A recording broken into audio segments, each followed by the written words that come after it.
Shalom, kita berjumpa kembali dalam minggu yang khusus, minggu spesial, yaitu Minggu Paskah, di mana kita merayakan akan kebangkitan Tuhan Yesus, Sang Juru Selamat kita pada minggu ini.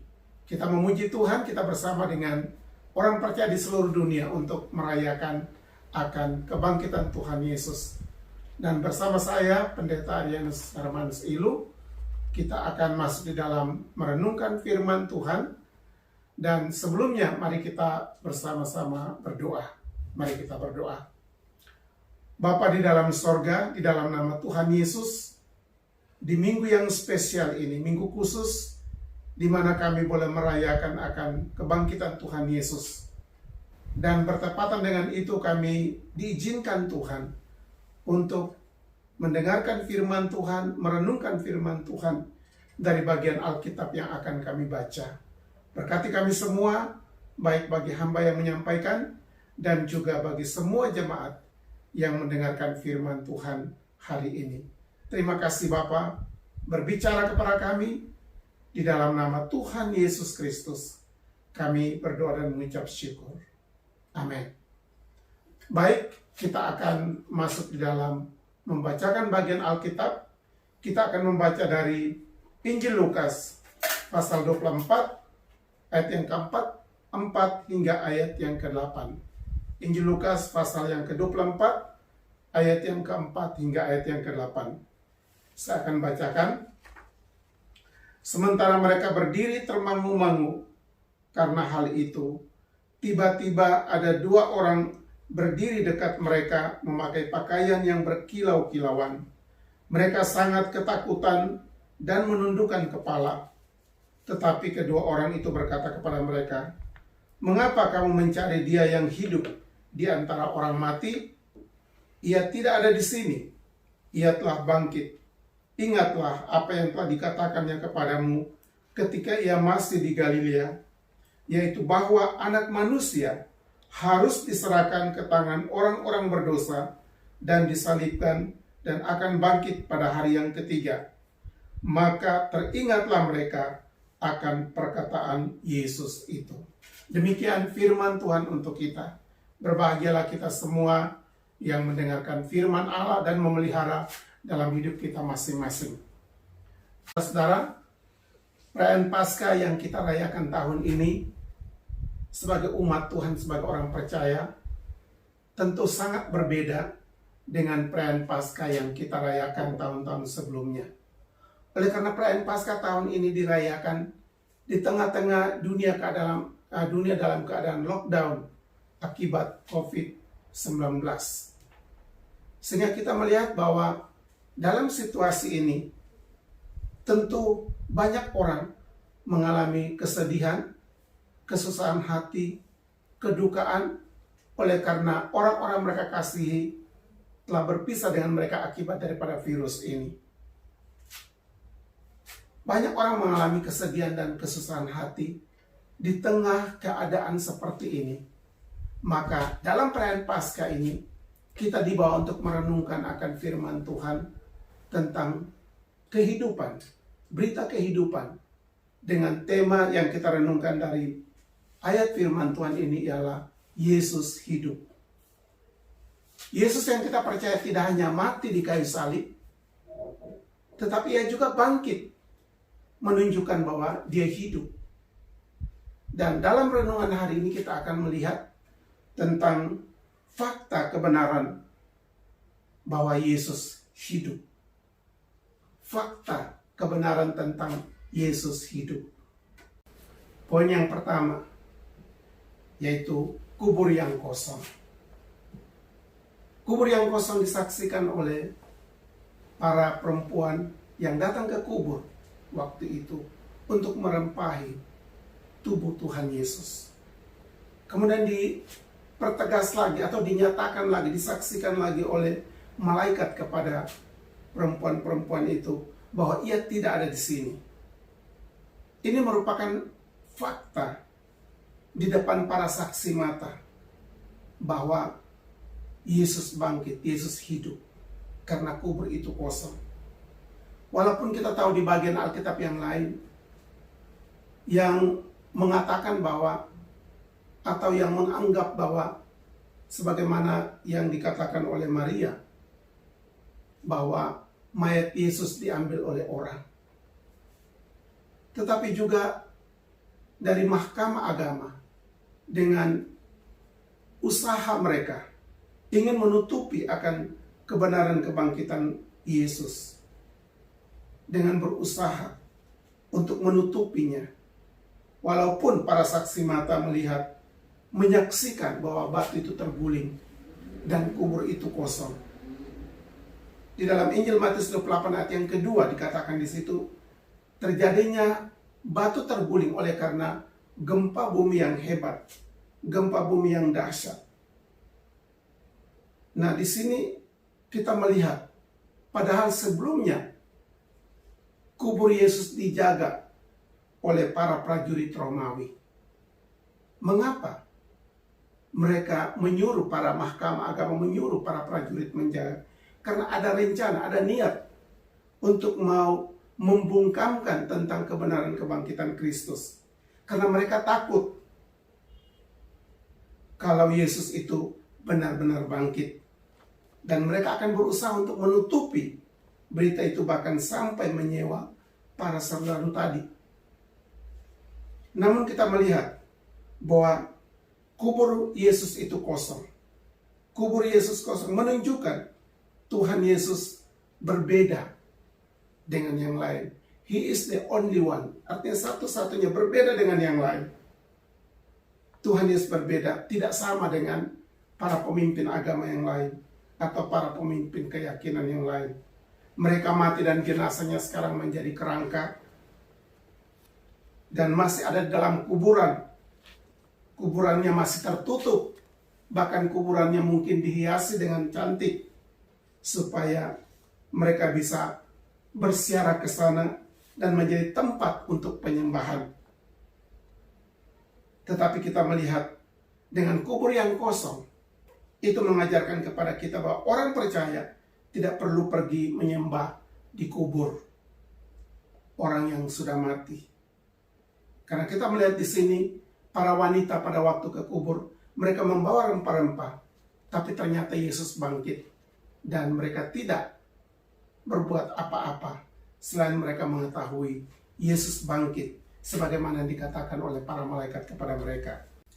Poin yang kedua, Yesus hidup dan bangkit oleh karena dia adalah Tuhan.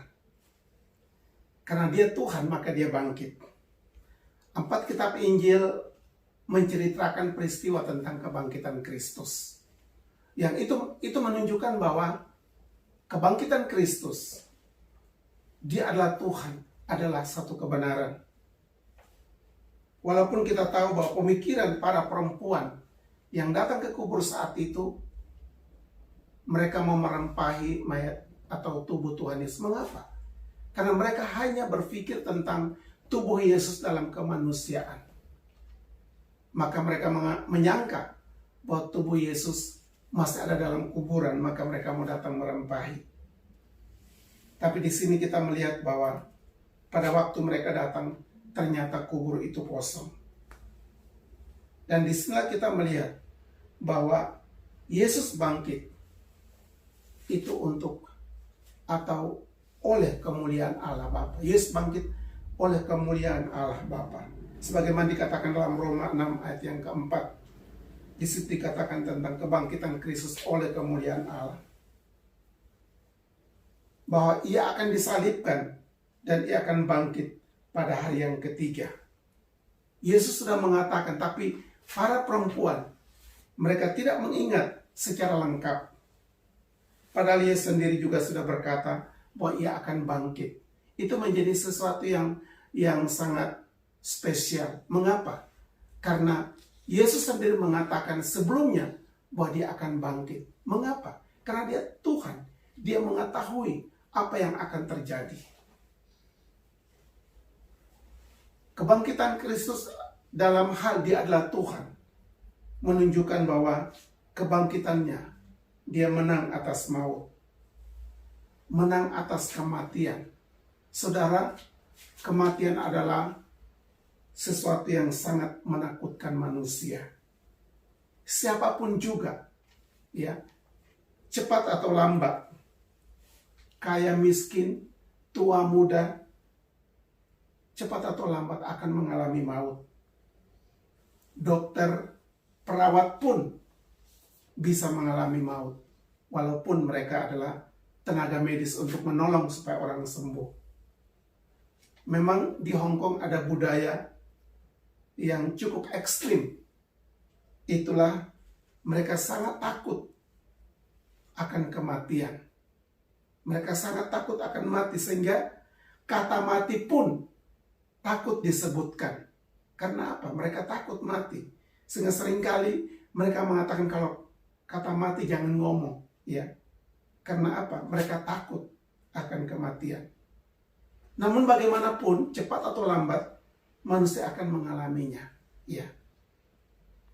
Dalam hal yang ditakuti manusia, dengan Yesus yang bangkit, dia sudah mengalahkan maut itu. Sehingga itu memberikan jaminan kepada kita. Sehingga bagi orang percaya, kita tidak boleh takut terhadap kematian. Karena Yesus sudah memberikan kemenangan bagi kita. Sebagaimana dikatakan di dalam Ayub 19 ayat 25. Ayub yang mengalami pergumulan yang berat. Segala sesuatu habis, tubuhnya pun tinggal kulit bungkus tulang. Tetapi firman Allah melalui Ayub dikatakan dalam Ayub tadi, tetapi aku tahu penebusku hidup dan akhirnya ia bangkit di atas debu. Jadi sebenarnya kebangkitan Kristus sudah disebutkan di dalam perjanjian lama bahwa dia akan bangkit. Penebusku hidup. Dia Tuhan. Dia bangkit. Dia mengalahkan maut. Ia Tuhan yang bangkit. Maka ia menampakkan diri kepada para murid. Kebangkitan Kristus menjadi semakin jelas, semakin nyata di saat ia menampakkan diri kepada para murid. Yang menampakkan diri sebanyak 10 kali. Dan apa tujuannya? Tujuan daripada Yesus menampakkan diri supaya ia menguatkan, menetapkan hati para murid yang dalam ketakutan, yang dalam kebimbangan. Ia menguatkan mereka. Ia menetapkan hati mereka. Tetapi yang berikut ialah Yesus memperlengkapi mereka supaya mereka dapat dipakai oleh Tuhan untuk melanjutkan akan berita kemenangan ini di dalam pelayanan selanjutnya. Jadi Tuhan menampakkan diri kepada para murid untuk menetapkan hati mereka, menguatkan mereka, tetapi juga untuk memperlengkapi mereka. Poin yang ketiga, yaitu Yesus yang bangkit. Ia memberikan hidup kepada setiap orang yang percaya kepadanya. Yesus yang bangkit, ia memberikan hidup kepada setiap orang yang percaya kepadanya. Ini merupakan akibat atau berkat yang akan kita peroleh sebagai orang percaya. Bahwa orang percaya akan mengalami berkat dari kebangkitannya. Kita baca dari Injil Yohanes pasal 11 ayat yang ke-25 hingga ayat yang ke-26. Jawab Yesus, "Akulah kebangkitan dan hidup. Barang siapa percaya kepadaku, ia akan hidup walaupun ia sudah mati. Dan setiap orang yang hidup dan yang percaya kepadaku tidak akan mati selama-lamanya. Percayakah engkau akan hal ini?" Ini perkataan Yesus kepada Marta yang saat itu dalam mengalami kesedihan yang luar biasa oleh karena saudaranya Lazarus mati. Sehingga pada waktu Marta katakan, "Tuhan, ia sudah berbau. Ia tidak mungkin akan hidup lagi." Tetapi Yesus katakan, "Akulah kebangkitan dan hidup. Barang siapa percaya kepadaku, ia akan hidup walaupun ia sudah mati." Kebangkitan Kristus itu memiliki hubungan yang sangat erat atau sangat penting dengan kehidupan kita sebagai orang percaya. Ya. Oleh karena kebangkitannya menjadi sulung kebangkitan kita. Dikatakan di dalam firman Tuhan Kolose pasal 1 ayat yang ke-18, di situ dikatakan, ialah atau Yesus kepala tubuh, yaitu jemaat. Ialah yang sulung yang pertama bangkit dari antara orang mati, sehingga ia yang lebih utama dalam segala sesuatu. Disebutkan di sini bahwa Yesus bangkit disebutkan sebagai yang sulung, yang terdahulu. Berarti bagi kita yang percaya kepadanya akan mengikuti dia sebagaimana dia yang sudah bangkit. Dia yang sulung sudah bangkit, maka kita yang percaya kepadanya juga akan bangkit seperti dia bangkit. Kebangkitan orang percaya adalah satu hal yang pasti. Mengapa? Karena dikatakan dalam firman Tuhan ini bahwa Yesus sudah bangkit sebagai yang sulung bagi kita. Dan ini kebenaran. Tentu iman percaya kita karena kebangkitan Kristus, maka tidak akan sia-sia. Kebangkitan Yesus telah memungkinkan kita yang percaya kepadanya juga akan mengalami hidup yang baru. Jadi kebangkitan Kristus itu memberikan kepada kita untuk memiliki hidup yang baru. Dikatakan dalam Roma 6 ayat yang keempat bagian C, bahwa Kristus memberikan kita jaminan hidup baru melalui kebangkitannya. Hidup yang lama kita tinggalkan. Hidup yang lama kita tanggalkan, kita tinggalkan. Dan kita akan menerima hidup yang baru di dalam kebangkitan bersama Kristus. Ya. Kita yang percaya kepada Tuhan Yesus, kita telah dikuburkan di dalam Kristus. Kemudian kita juga telah dibangkitkan di dalam Kristus. Maka kita menerima hidup yang baru di dalam Kristus. Kebangkitan Kristus juga memberikan kita jaminan tentang hidup yang kekal.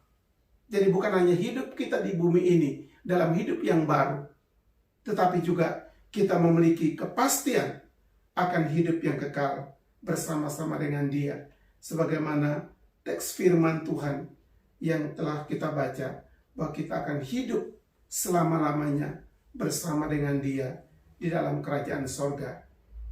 Kita memiliki jaminan akan hidup yang kekal.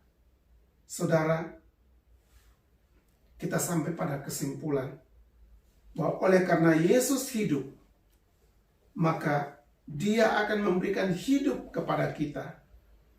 Bukan hanya saat ini, tetapi sampai kepada hidup yang kekal. Sementara kita ada di dunia, Ia akan memberikan kekuatan dan kuasa untuk menghadapi berbagai tantangan dan pergumulan yang kita hadapi saat ini. Maut saja telah dikalahkannya, apalagi dengan persoalan-persoalan yang kita hadapi saat ini. Sakit, penyakit, pergumulan, kesulitan ekonomi akibat daripada virus, begitu banyak kesulitan kita alami. Tetapi ingat bahwa maut saja Yesus sudah kalahkan karena Dia Tuhan. Dia berkuasa. Maka semua persoalan itu dapat diatasi oleh Tuhan Yesus untuk kita. Ingat, Yesus hidup dan Yesus sanggup. Kiranya Tuhan memberkati. Mari kita berdoa.